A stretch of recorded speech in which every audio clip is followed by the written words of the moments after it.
咱们先做一下术前的检查啊。如果这个术前的指标都正常，咱们就去做这个手术啊。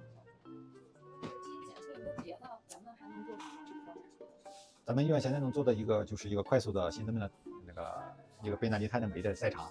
这个我现在套餐里包含的有一个血常规，一个生化，一个血压。对，就是没有信号，没有这些东西。有那个什么酶。对，有那个酶那个啊，那个酶块。就是心跳是一个办法，就是我查它呀有没有肥厚呀什么之类的查这些东西，但是它不是当然你做了心跳，这几项检查任意性检查做了以后，只是规避这种风险。对，说也不能完全避免。对，就是说不能完全避免，就是说我看一下，它到底有没有什么太大的问题。如果没有这个问题，再出了问题，那就不是咱们可控的一个东西。是这么一个意思。对。但是我为什么记住你去做或者什么呢？就是因为咱们的冒这个反应过于强烈。